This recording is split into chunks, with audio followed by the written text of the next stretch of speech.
I'm excited to let you know that early bird registration for our first ever in-person event, Adapt Live, is now open.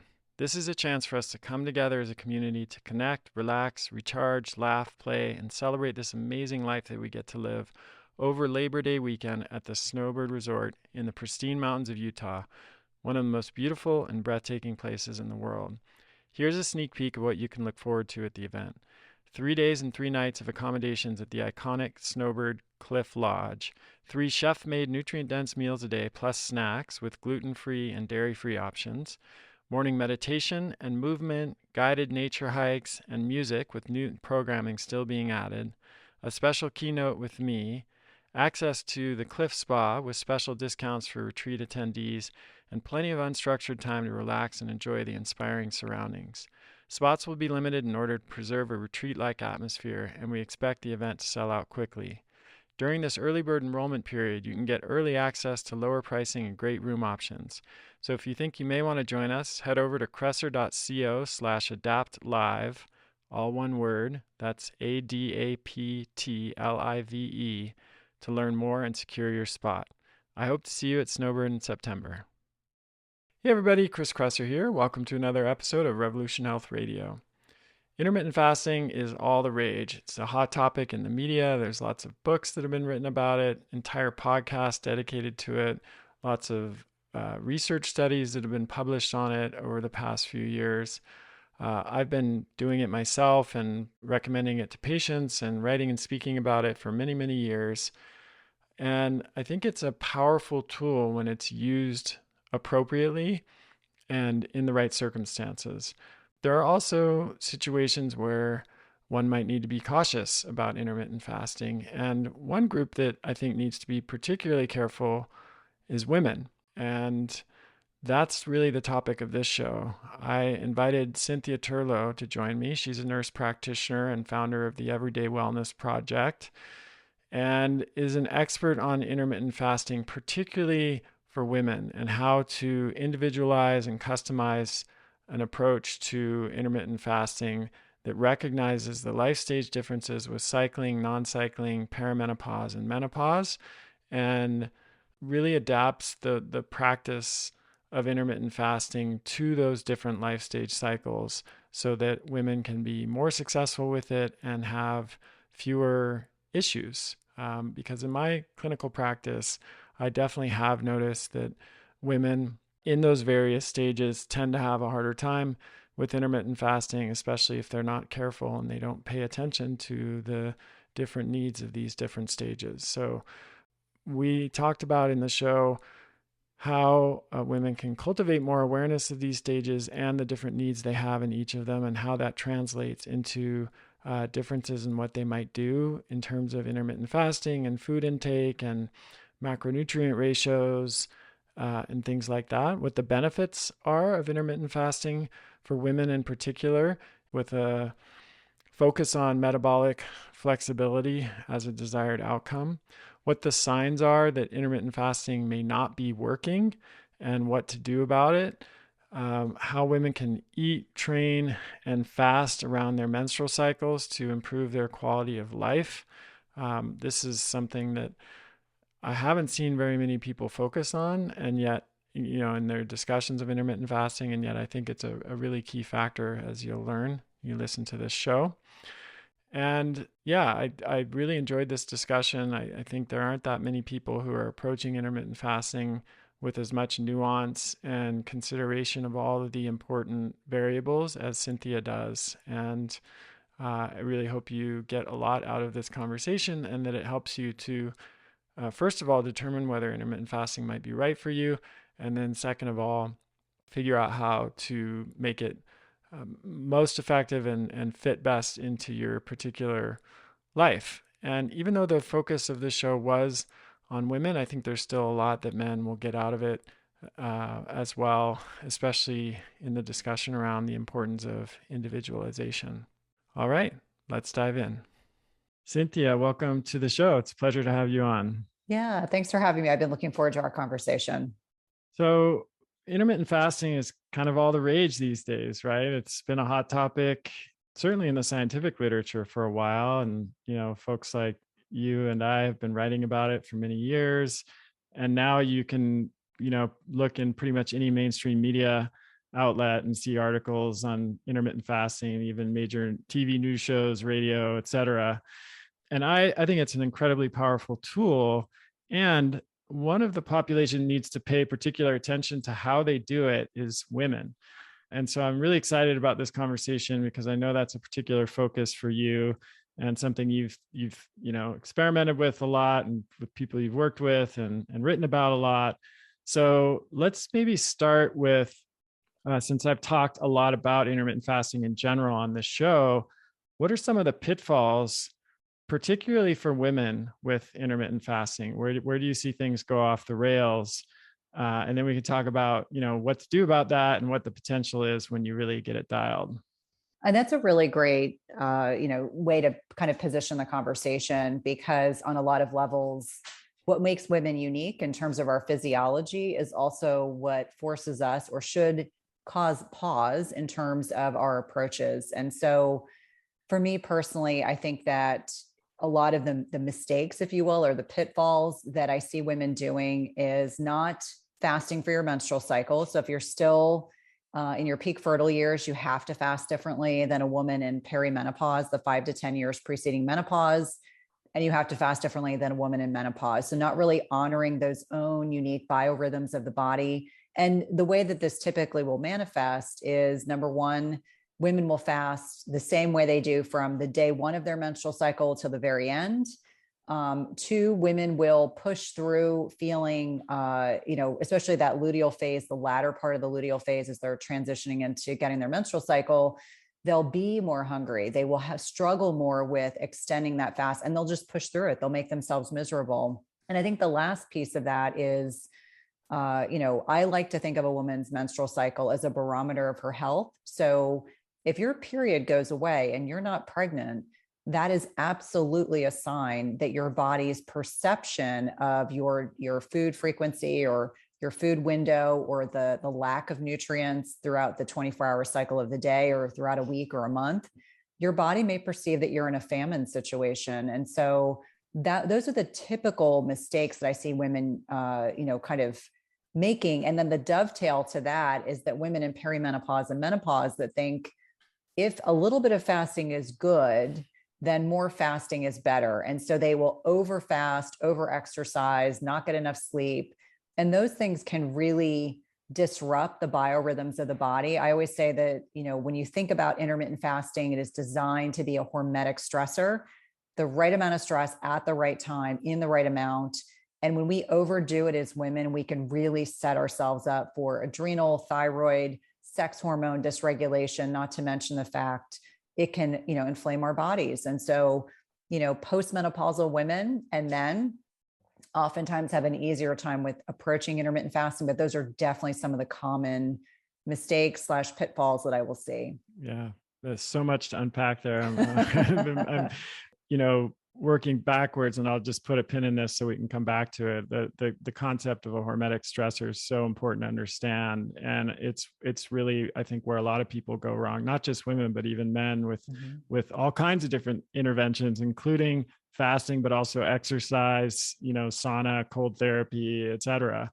So let's go back. Let's rewind to the first few things that you were talking about, because that's really what I think is such a important concept to understand. And frankly, I've been a bit surprised by the lack of attention to this, because on this, it is fairly obvious, that a woman who's still menstruating has clear cycles, on a regular basis, and that affects all aspects of physiology, right?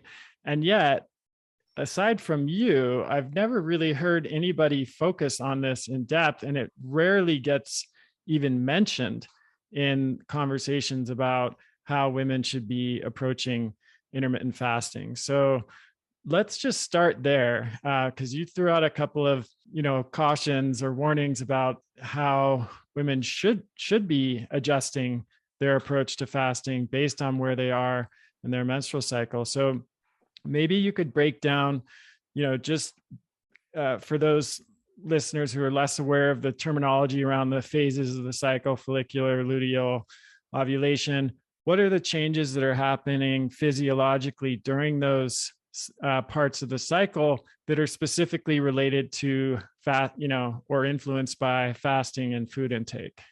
Yeah, it's really interesting to me. I know more about the menstrual cycle now than I ever did as a nurse or when I was practicing in clinic as a nurse practitioner. And we want to think about our menstrual cycle as this infradian rhythm, this 28 to 30-day intrinsic biorhythm that's unique to us as women. And so from the day you start bleeding till right before ovulation, that is the follicular phase. I'm going to oversimplify things, but this is when estrogen predominates. And estrogen really is our super hormone. We can push our workouts, we can do longer fasts, we can go more ketogenic or low carb, and our body can handle that additional stressor. As we kind of go to the point of ovulation, when we have these surges in testosterone and estrogen and progesterone, after ovulation really becomes this stage. We set the stage for the luteal phase. This is when progesterone predominates. Progesterone is this kind of lovely, mellow hormone. And we have to eat differently and fast differently and exercise differently in the second phase of the menstrual cycle. This is when women sometimes can't push the envelope. Maybe they can't do as intense exercise. They lean towards yoga or Pilates. Maybe they're doing more walking. This is a time when we become a little bit more insulin resistant, physiologically, as we're getting closer to our menstrual cycle. And for a lot of women that have glucometers or continuous glucose monitors, they can actually monitor these trends.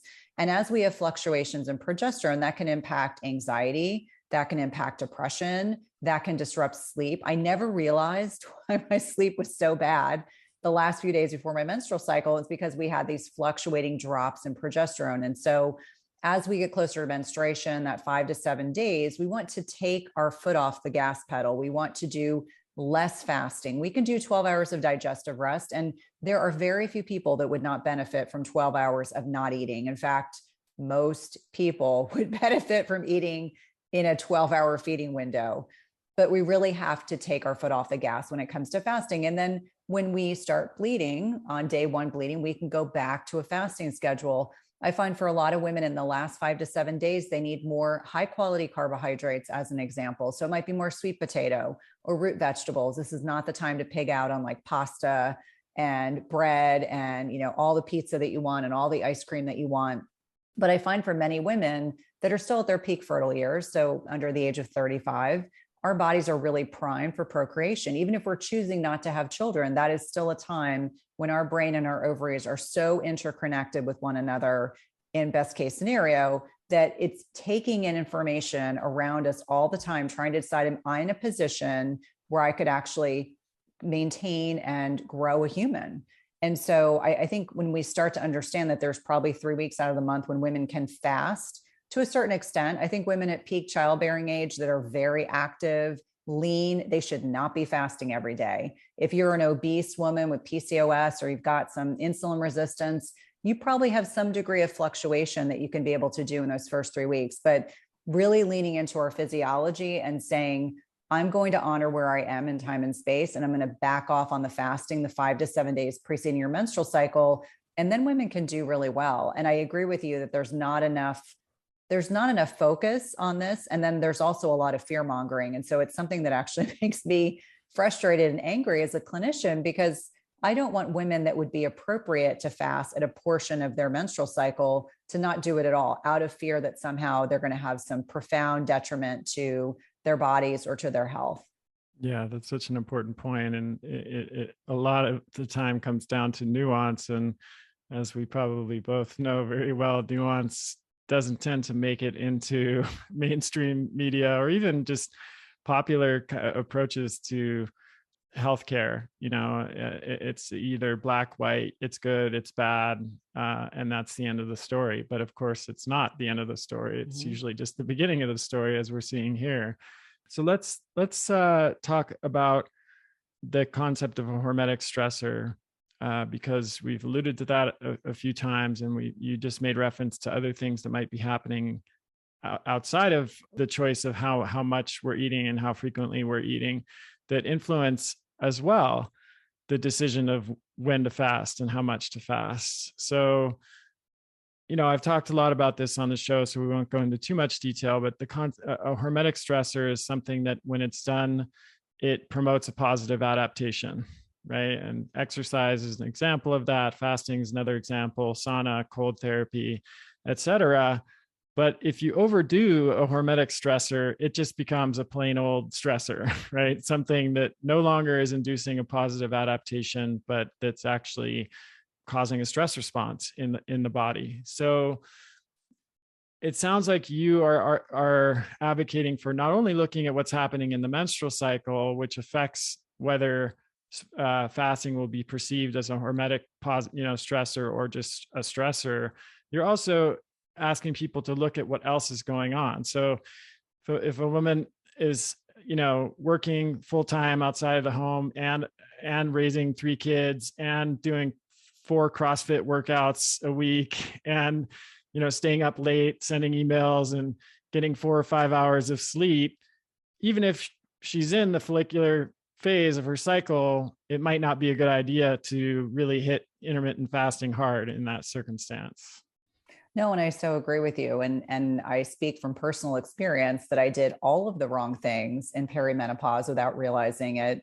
And I think it's important for us to understand, like, as a concept, that these hormetic stressors are designed to make us stronger, more resilient.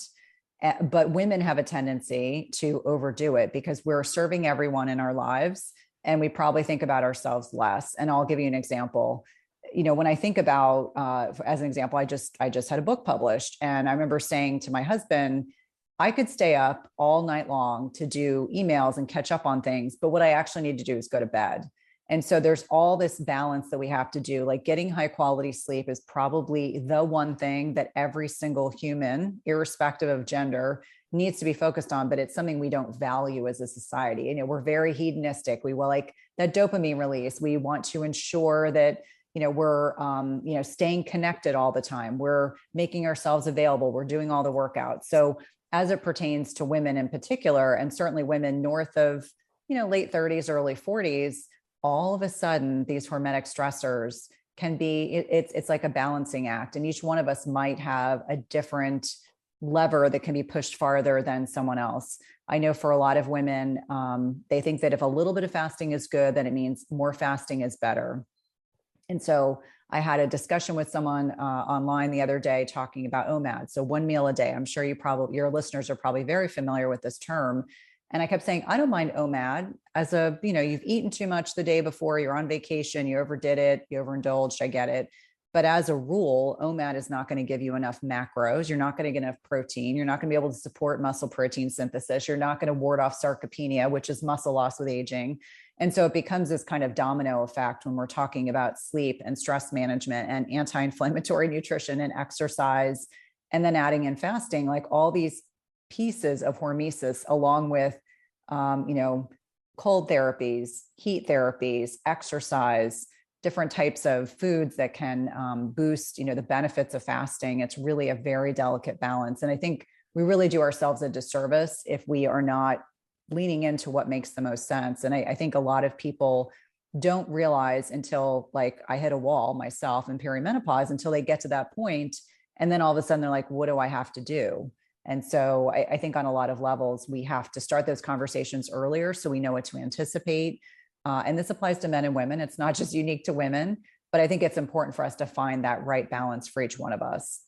I couldn't agree more. And, just in my experience as a clinician, I've found, and just my kind of assessment of the culture at large, is we have a tendency to really want to create kind of rigid rules and then follow them. I think that's easier for a lot of people than to like pay attention to natural cycle, for example, or like tune into what's actually happening in my body and make decisions based on that, because understandably that requires, number one, paying attention, which is not always easy. Number two, it requires some discernment and thinking about what I'm noticing when I'm paying attention.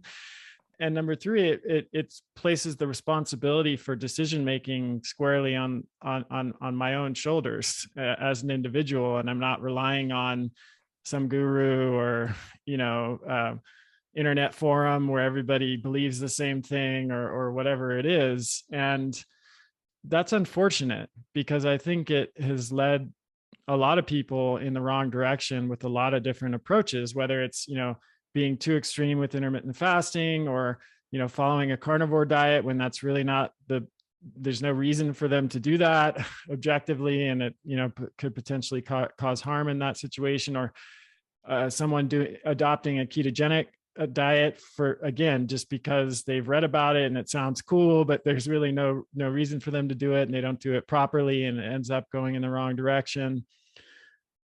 I think, and I imagine you'd agree, is so important. Like all of what we're talking about starts with some level of awareness of really what's going on in your own body, being willing to pay attention to that and being willing to listen to what's happening there. And I'll be the first to admit that's not always easy. It's we especially those of us who are driven have a tendency to override that whatever we're noticing and that voice. But it seems to me like you're really trying to encourage women and everybody else to cultivate that awareness and really pay attention to what's happening. Well, it's so contrary to how I was trained. It's so different from the probably newbie approach I took as a nurse practitioner. My whole background's in clinical cardiology. I've managed very sick patients in ICUs and ERs and flown people from one hospital to another, and then managed, very complex patients in the clinic. And that was not the way I viewed things 20 years ago. But as I became more seasoned, I would encourage my patients to really lean into what their bodies were telling them. We have a culture that is very uncomfortable with feeling uncomfortable. They don't like it. So what do? We have vices. We, drown ourselves in binge watching on Netflix or Hulu, or we drink too much, or we use, food as a crutch, or we engage in recreational drugs, or, behaviors that are not as socially acceptable. And there's no judgment on my part. It's just something I've watched. And so a lot of the work that I do now, I really encourage women to lean in. Like, what is your body telling you? Like, I know for myself, if I wake up a few mornings that I'm very tired, which is unusual. Usually I'm up without an alarm clock. I'm like, okay, what's my body telling me? And I think it makes us a little uncomfortable when we've conditioned our patients to just be told what needs to happen instead of saying, okay, let's try this. Let me know how it works for you.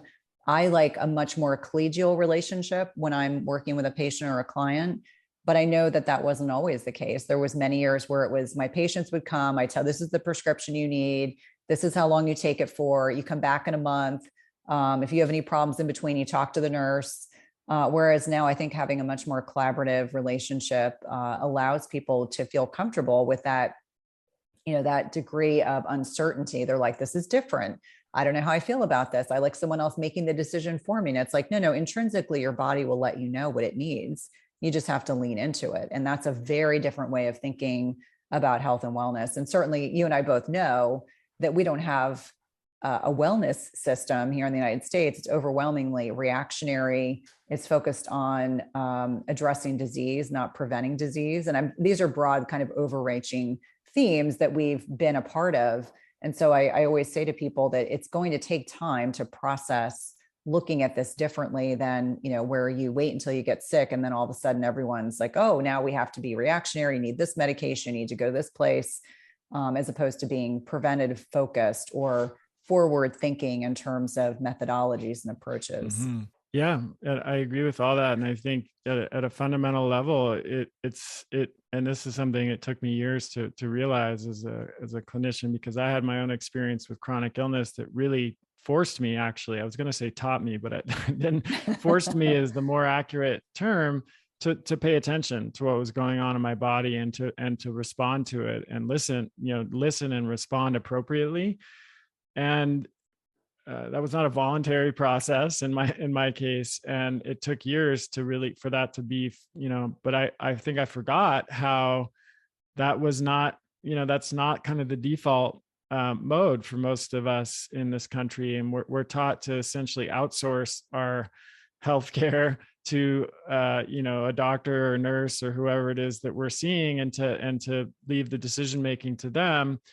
And I realized when I was having these conversations with patients and asking them to make choices based on what was happening in their body, that was a really threatening, thing to say. And even when people were game for trying that, it took some time for them to actually cultivate that ability to listen and then to trust their own judgment more than any book they've read, or again, any guru they follow or whatever, and actually respond in the present moment to what's happening. So I think we've done enough on that, but it is kind of a thing that I think is important to cover, because any conversation about like, hey, just follow your rhythms doesn't really, it's not going to go anywhere unless somebody's actually willing to do that and cultivates that awareness and ability.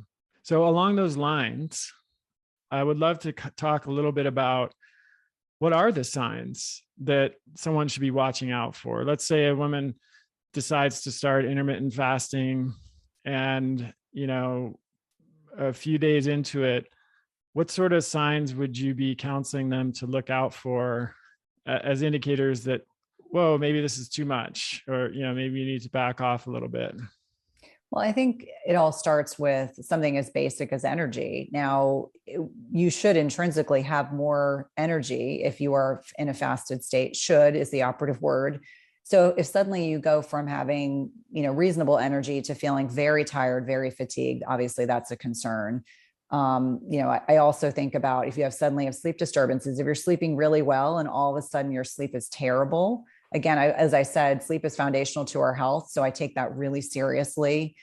Another thing that I will sometimes see, it's not uncommon for women when they start fasting. Maybe they have a cycle or two that might be wonky, a little heavier, a little lighter. I don't worry about that. But if your menstrual cycle goes away and you're not pregnant, that is obviously a cause for concern, because I do think of our cycle as a barometer of our health. So if your cycle goes away, especially if you're at peak fertility years, even in perimenopause, I would definitely want to lean into that. I think about, other things like not having enough energy to get through a workout, not having enough energy to get through your day, not feeling like you're clear cognitively.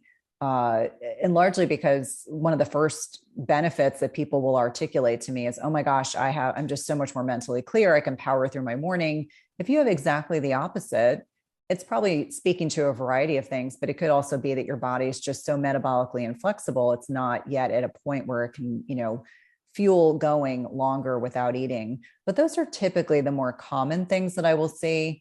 Sometimes people will complain about constipation, which can be a byproduct of changes in their macros. If suddenly someone goes concurrently, they start fasting and then they're like, I'm going to go low carb and ketogenic, and their body just doesn't process fats all that effectively, or they've got a sluggish gallbladder. Constipation and bloating you can sometimes see. But a lot of what I've just went over can be a reflection of a lack of hydration. It can be a reflection of not enough electrolyte repletion. That's another critical. I always say, like, these are the things you must do while in your fasted state. Hydration and electrolytes are without question very, very important. A lot of those headaches, nausea, things like that can be related to dehydration. So those are the more common things. But the most significant thing that I see, the thing I get the most concerned about, is just the changes in the menstrual cycle. If you all of a sudden don't have a period and you've gone a cycle or two, then that's a cause for concern, because that's the hormetic stress, the right amount of stress in the right amount at the right time. Yeah, I agree. And I've for many years treated women for who are having difficulty conceiving, and so this has always been a major focus in my practice, the menstrual cycle, and that is an indicator of health. And then in Chinese medicine, which I studied as well, that's always seen as a really key reflection of health and well-being.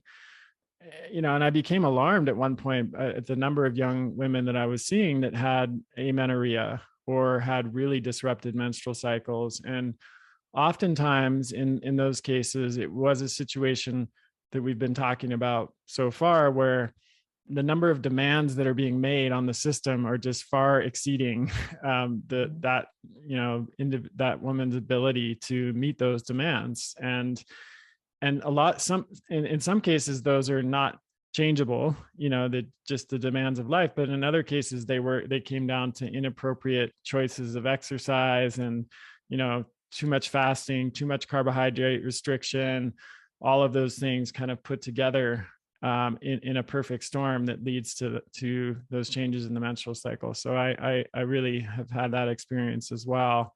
And I think energy, like you said, like you started with, is just a pretty good old fashioned barometer. How do you actually feel when you're doing this? Do you feel better or do you feel worse? Which goes back to our conversation about just paying attention and seeing what's going on. Vitamin C is a critical nutrient for immune function and antioxidant protection. Yet most people don't get enough in their diet, and most vitamin C supplements contain synthetic forms, GMO, sugar, or allergens like soy or corn.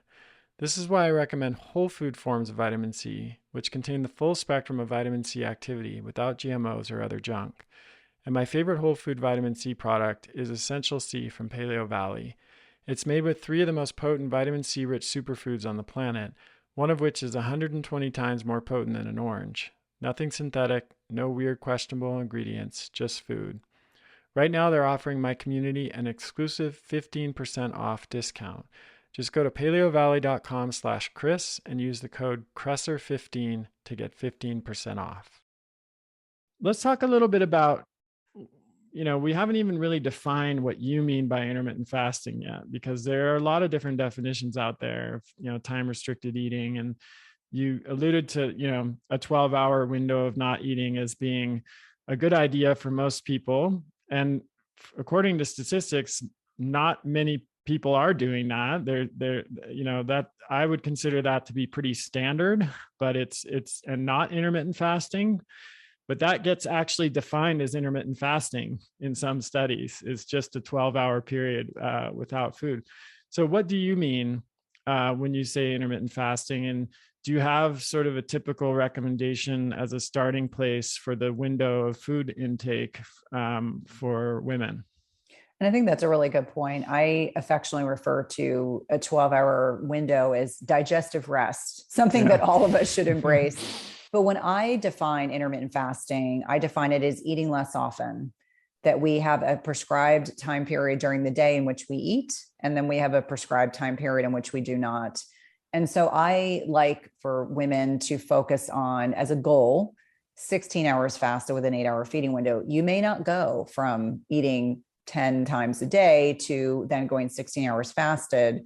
And so there's very specific steps that we kind of take methodology wise to make that come to fruition. But I agree with you, and I echo everything you just said, that there are a lot of definitions, there's a lot of confusing terms, but when I think about fasting, I really do think about, at a minimum, 14 hours of not eating. Now, that still gives people 10 hours in which to eat. The beauty is that once you are fat adapted, once your body is able to utilize both carbohydrates and fats as a fuel source, then you can get very flexible with those fasting and feeding windows. But as a good rule of thumb, once you are fat adapted, you can be more flexible. Maybe you're going to eat in a 6-hour window. Maybe you're going to eat an 8-hour window. You go on vacation, you open the window up. You have a day where you've overindulged, and the next day you just have one big meal. I think that's the beauty, and it doesn't have to be rigid. That's the one thing that I think is very important for people to understand, is that when I look at the lay press and I look at a lot of what's on social media, it's this: you do the same thing day in and day out. And I remind people, just like we don't eat the same foods every day, we don't do the same exact exercise, we don't do the same fasting regimen every day. And so from a very basic perspective, fasting is eating less often.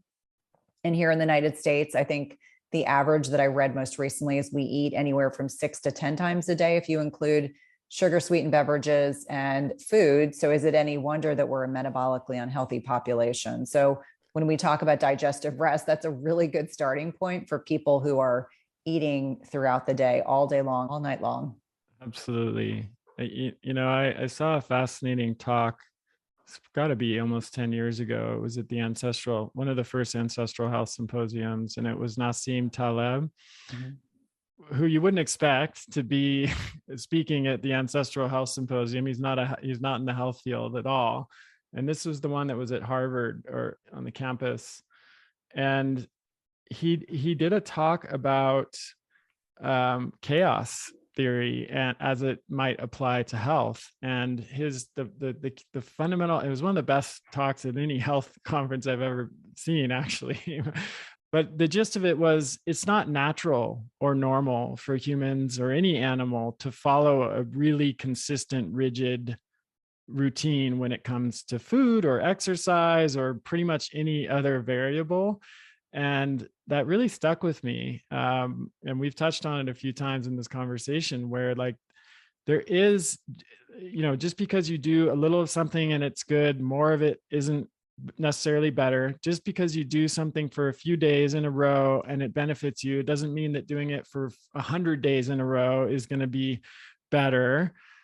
Just because you've had success with something in the past in a certain way doesn't mean that it's going to be successful in the future in that same way, because all of these conditions and variables are changing all the time. And I love that you really emphasize, and I always have as well when it comes to intermittent fasting, is not making it like a chore or a rigid routine that you always have to follow. Like if you wake up one morning and you've got a huge demanding day and it feels like you would do better if you ate that morning, then eat that morning. Like don't not eat because you marked on your calendar that it was an intermittent fasting day. And I think that's where so many people tend to go wrong with this, is they become a slave to it rather than approaching it as something that can benefit them. And I think it's really important for people to understand that you may have seasons of intermittent fasting in your lifestyle. Like, as an example, my family and I went to Costa Rica for Christmas, and we had a very, very, very active vacation. I have teenage boys, and everything was really focused on being outside and being very active. And I actually sat down and ate breakfast 3 days in a row. And it was very strange for me because I don't usually eat until 10 or 11 a.m. But I did it because I was on vacation and I said, I'm going to do like a breakfast and then I'm going to eat dinner. So I'll just kind of change things up.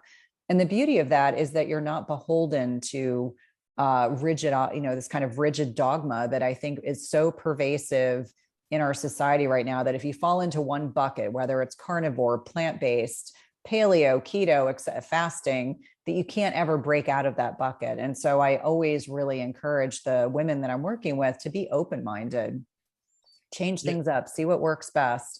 I can tell you, I still don't like eating breakfast, but it was an interesting way to approach my vacation, because I knew I was going to go, mostly all day without eating. So I figured if I'm going to eat, I might as well eat now when I have an opportunity. But I think it's important for us to lean into, did you have a heavy workout? Are you much hungrier today? That's typically for me on leg days. I will break my fast earlier. I don't force myself to make myself miserable until a certain time. I just say, if it's 9:30 in the morning and I'm starving and I can recognize true intrinsic hunger, I will lean into that and I'll break my fast. Because fasting should not be torturous. Fasting should be, in my mind, once you're fat adapted, it really should be effortless. And I think the longer I fast, the more it becomes a spiritual practice for me. It really becomes more than just the physiologic things that are going on behind the scenes. And that seems to be the case with a lot of people that I work with. They find that it's really, it makes them feel good. Maybe they get a little bit euphoric.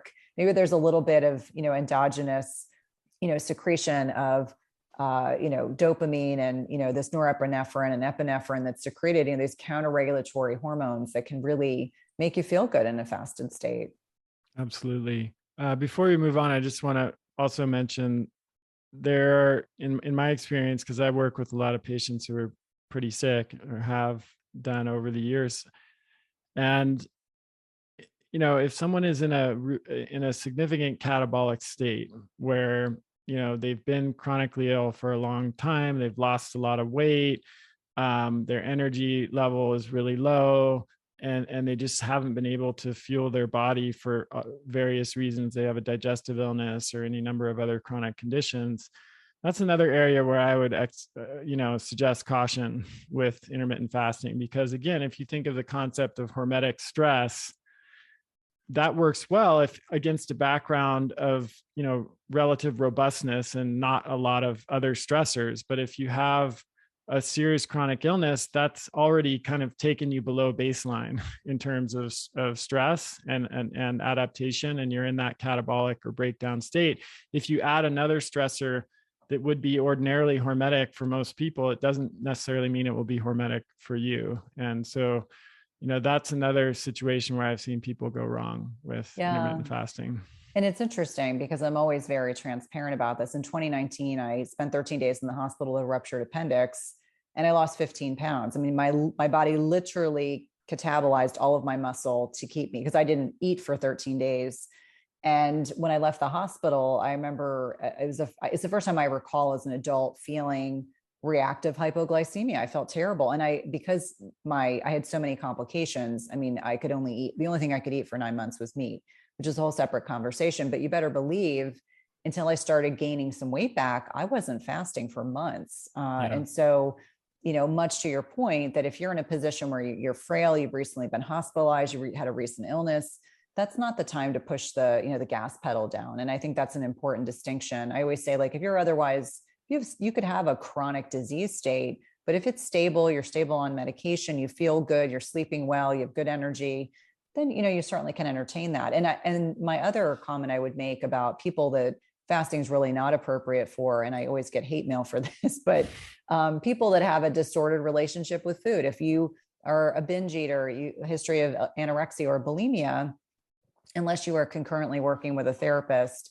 who has you and they have decided you are healthy enough to potentially utilize this strategy, I just have consistently found, it's been with very few exceptions, that most people that fall into that history really don't benefit from being restrictive. Like, for them, it can trigger some of those maladaptive processes. Yeah. And so really important to kind of mention that there are always exceptions, but it's been my experience, especially if someone has a history of anorexia, that the cure rate is so low that we definitely want to be sensitive to the fact that we don't want to put them in it to compromise their rehabilitation and recovery. Yeah, I agree with that 100%. Let's go back a little bit to the how. So we said, 8-hour window food intake. Do you care when that is? Do you care whether that's, in the morning and through lunch and you miss dinner, or whether which in some ways, if you consider physiology and, circadian rhythms, that's the most optimal way to do it. But what I see, which is more common, I think, and more optimal socially, perhaps, and just what fits into our lifestyle better, is people skipping breakfast and eating lunch and dinner. Do you have a preference there, or is it just kind of up to the individual's lifestyle and choice? Well, I think the more I understand about chronobiology and circadian biology, the more fascinated I am with it. So if anyone that's listening and you're not familiar with that term, we actually, based on research, do better eating earlier in the day. That doesn't mean within an hour of waking up. It just means you may do better breaking your fast 9, 10 a.m. and then eating a meal in the middle of the afternoon. Now, not everyone can necessarily do that,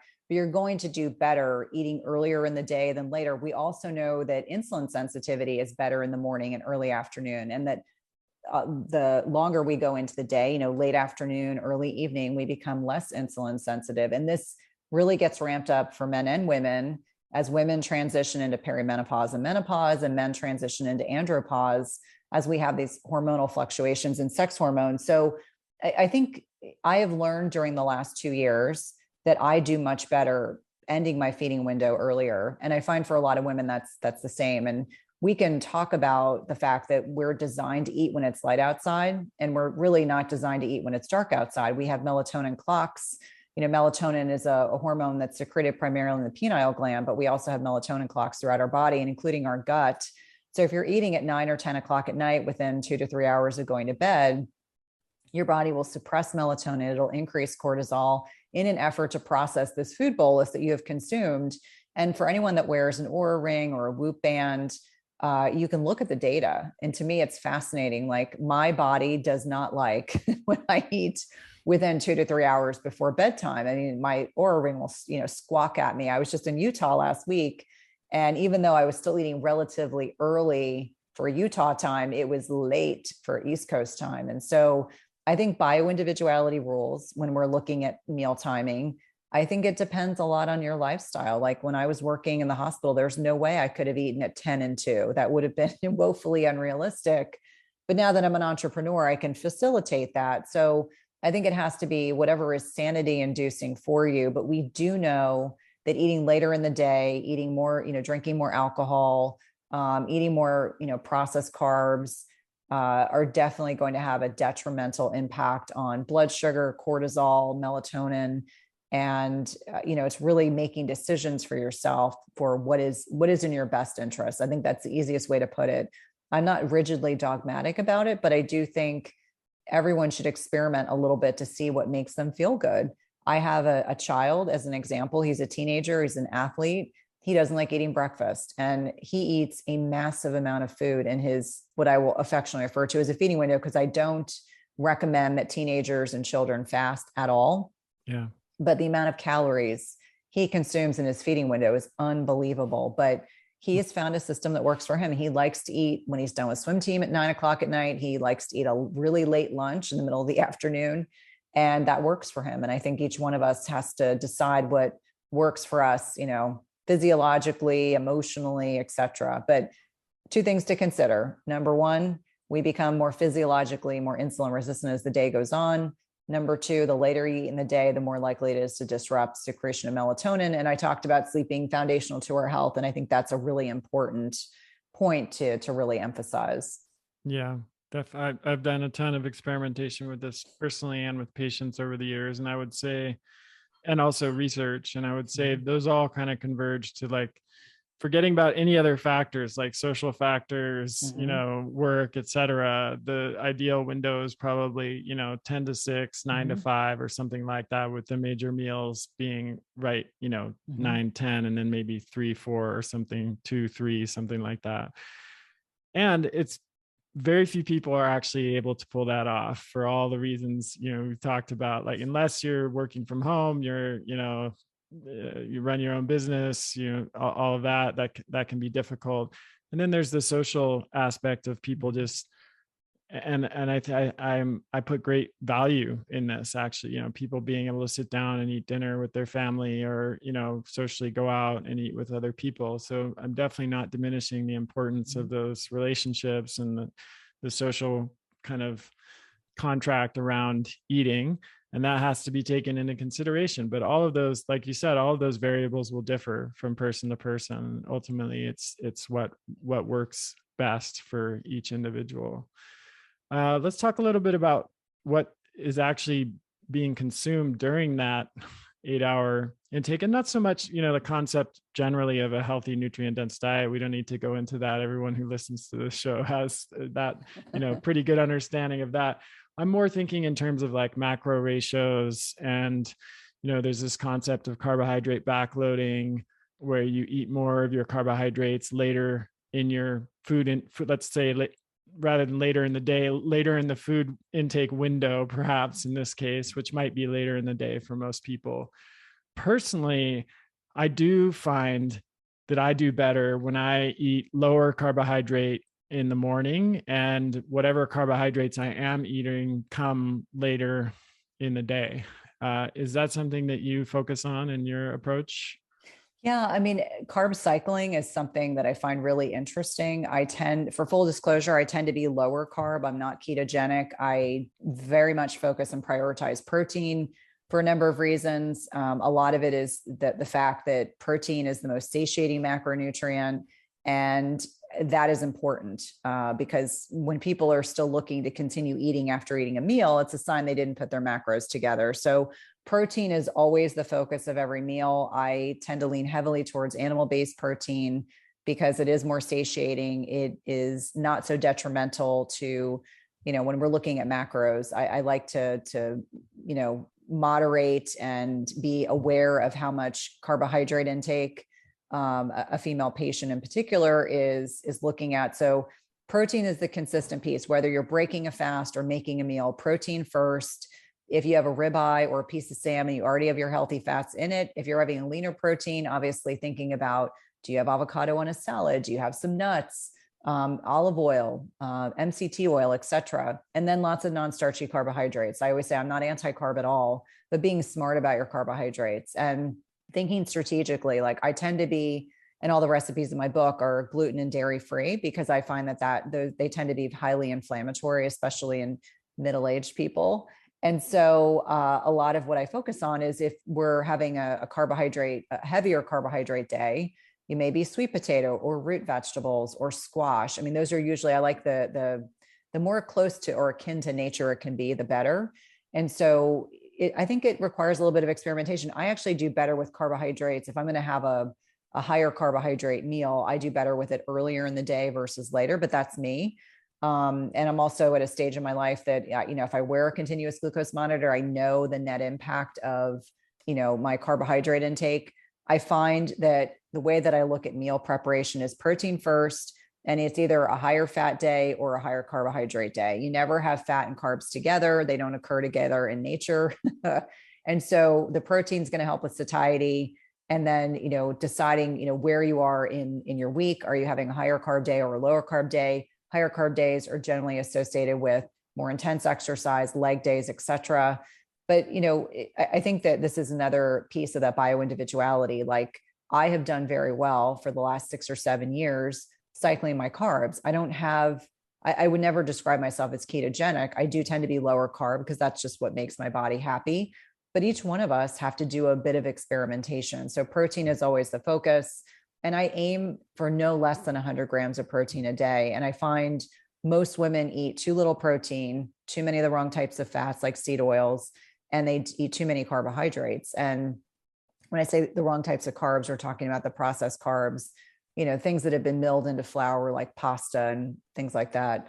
And when they start eating more whole food carbohydrates, more nutrient density, then they will start seeing more benefits from fasting and other types of ways to optimize metabolism. Yeah, I agree. It's great. Right here we have two different approaches that work for two different people who've thought a lot about this and done a lot of experimentation. So that's just a good reminder that there is no one size fits all approach, and that it really does pay off if you do that your own kind of experimentation, to just try a few days of eating more carbohydrates in the morning, and then try a few days of eating more carbohydrates in the afternoon, and then try some days where you're really not eating very many carbohydrates at all. And then, nothing's going to break, especially if you're doing it for a few days. And almost always you're going to learn a ton about what works for you. So, Cynthia, this has been really fascinating conversation. I really enjoyed it. And I'm excited about your new book, which is called Intermittent Fasting Transformation, because as I said, when we first started this conversation, I rarely see anybody addressing the importance of the cyclical approach for women, and really encouraging people to pay attention to their bodies and what's happening, and not just internally, but also what's happening in their life. Like all of the, how much sleep are you getting? How much exercise are you doing? How much stress are you under? Are you traveling? All of those factors kind of go into the decision that we make on a day-to-day basis about how much to fast or whether we should be fasting at all. And I really appreciate how your book takes all of that into account and really empowers women to, be their own scientists, so to speak, and do those experiments, and then ultimately create an approach that is really individualized based on their life circumstances.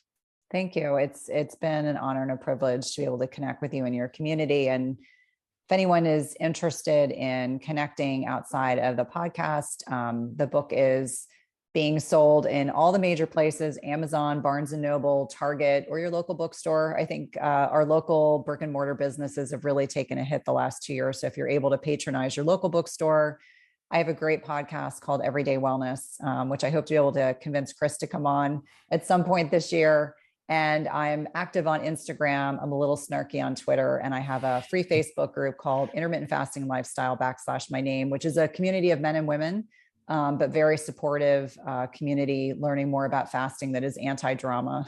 So Great. I always say that's one thing that I don't ascribe or align to at all, is lots of drama. So you're welcome to join that as well. I'm all for that. And who isn't snarky on Twitter? It just seems like that's what it's designed for, right? Yeah, and I'm happy to come on your show at some point when we can figure out the dates. That would be a pleasure. Yeah. Intermittent Fasting Transformation, excellent book, and corrects a lot of what I consider to be the misinformation and misunderstandings around intermittent fasting.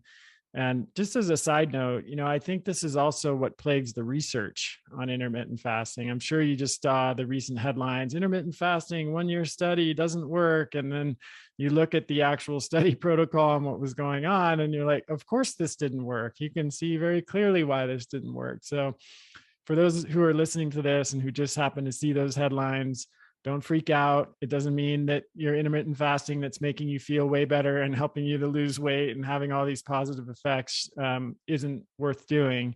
It just means that right now that there's that lack of nuance in the way that studies are designed and of course in the way that they're reported on. So it's a very powerful tool, as we've discussed it, when it's used appropriately and when all of your individual factors are taken into consideration. So check out Cynthia's book, Intermittent Fasting Transformation. Fantastic podcast as well. And thanks everybody for listening. Keep sending your questions in to chriskresser.com/podcast question, and we'll talk to you next time. That's the end of this episode of Revolution Health Radio. If you appreciate the show and want to help me create a healthier and happier world, please head over to iTunes and leave us a review. They really do make a difference. If you'd like to ask a question for me to answer on a future episode, you can do that at chriskresser.com/podcast question. You can also leave a suggestion for someone you'd like me to interview there. If you're on social media, you can follow me at twitter.com/Chris Kresser or facebook.com/Chris Kresser LAC. I post a lot of articles and research that I do throughout the week there that never makes it to the blog or podcast, so it's a great way to stay abreast of the latest developments. Thanks so much for listening. Talk to you next time.